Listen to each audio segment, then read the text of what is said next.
E aí galera, beleza? Eu tô trazendo mais um vídeo pra vocês, só que dessa vez galera, tô trazendo pra vocês mais um vídeo. Só que dessa vez galera, tô trazendo pra vocês Crackmania. É um jogo que foi esquecido aí na Era Games, beleza? Mas tem muita gente que joga Crackmania.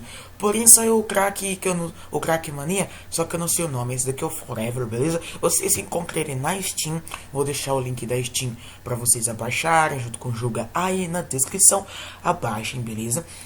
E eu quero agradecer muito aos 22 inscritos aí do canal, beleza? Vamos crescer rápido, vamos tentar crescer pra gente conseguir crescer muito rápido e é isso, galera. Eu quero dizer muito obrigado a todos que se inscreveram aí, clicaram no botão de se inscrever e bora pra gameplay, que interessa.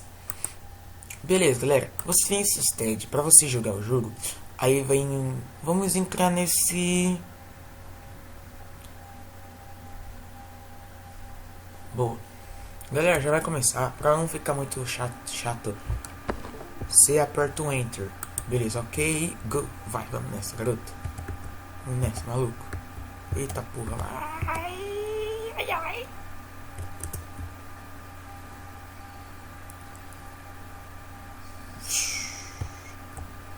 Ah, não acredito que já ganharam. Ah, era eu, cara. Ele ganhou o carro dele de quem? Da Ásia. Ah, mano. Que saco. Não entendi o que aconteceu. É que eu tinha acabado de entrar no server, né? Então, tipo, os mapas aqui são bem difíceis pra vocês passar e tudo mais. Olha, velho. Beleza. Ai, ai. Nossa, Satanás.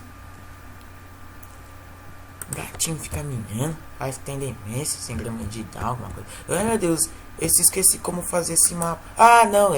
Quero pedir desculpa, primeiramente, porque o gravador deu erro. Beleza. Naquela parte que eu falei, ah, ferrou, o gravador deu erro. Mas espero que vocês deixem seu like aí, beleza? Pra ajudar o Blue. Então é isso, galera. Se você gostou do vídeo, deixa o seu like. Eu não ia passar no final, mas eu decidi passar. Então é isso. Falou. Tchau.